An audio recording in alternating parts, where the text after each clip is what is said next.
Resolusi Jihad Nahdlatul Ulama, Sisi Remang Pertempuran Surabaya.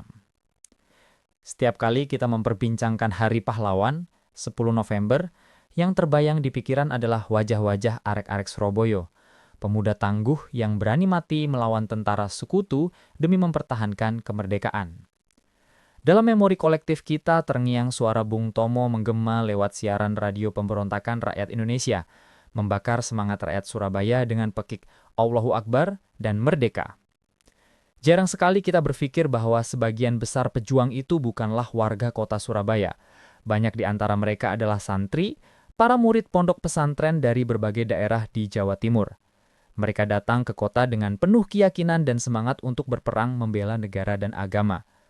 Sudah beberapa minggu sebelumnya, mereka berlatih, siap mati dalam perang sabilillah, perang suci membela agama dan tanah air.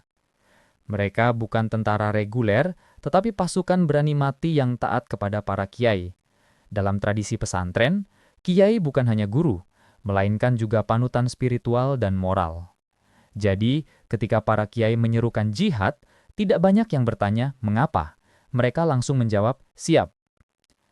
Seruan itu datang secara resmi pada 22 Oktober 1945 melalui sebuah keputusan penting yang dikenal sebagai Resolusi Jihad, dikeluarkan oleh rapat besar para ulama Nahdlatul Ulama NU, Jawa dan Madura di bawah pimpinan Kiai Haji Hasyim Asy'ari. Resolusi itu menegaskan bahwa mempertahankan Republik Indonesia adalah kewajiban setiap muslim. Siapapun yang berusaha menjajah kembali Indonesia berarti akan berhadapan dengan umat muslim.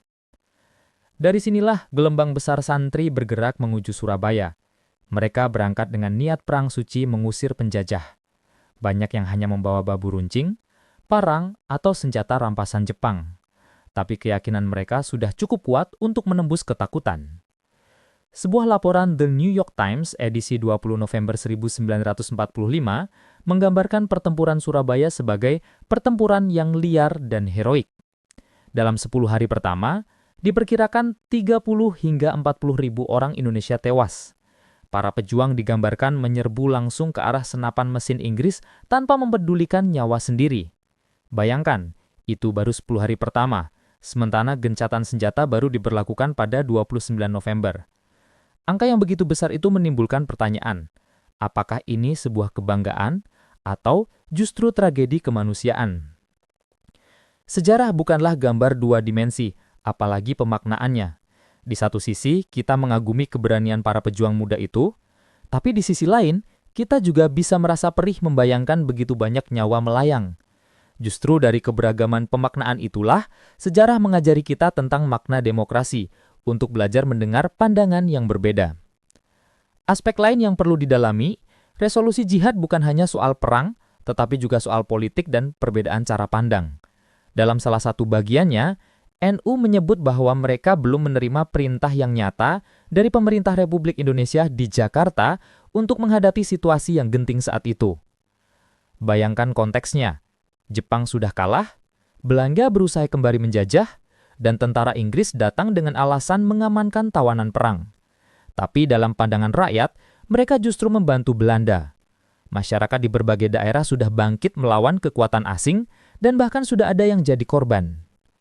NU kecewa karena pemerintah pusat terkesan ragu-ragu dan melakukan kompromi-kompromi yang dapat membahayakan kedaulatan Indonesia. NU ingin pemerintah mengambil sikap tegas. Indonesia sudah merdeka dan berdaulat. Titik. Siapapun yang mencoba mengganggu kemerdekaan itu harus dilawan.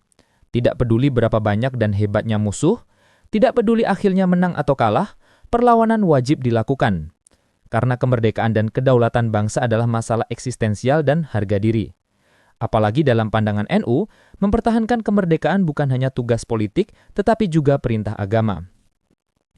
Menariknya, dalam poin resolusi jihad dituliskan bahwa NU memohon dengan sangat agar pemerintah bersikap tegas terhadap ancaman Belanda dan kaki tangannya. Frasa ini terdengar sederhana, tapi maknanya sangat dalam. NU sedang mengingatkan pemerintah bahwa kemerdekaan tidak boleh dinegosiasikan. Dari sini kita bisa melihat sisi remang dari pertempuran Surabaya. Secara tersirat, ada perbedaan pandangan, kontestasi, dan konflik ideologi dan strategi perjuangan antara NU dengan pemerintah. Tidak boleh dilupakan bahwa ada darah puluhan ribu rakyat yang tumpah. Namun, seperti pada banyak peristiwa besar lainnya, pertempuran Surabaya dalam buku teks pelajaran sejarah di sekolah terlalu disederhanakan. Hitam putih, pahlawan dan musuh, menang dan kalah. Padahal sejarah tidak pernah sesederhana itu.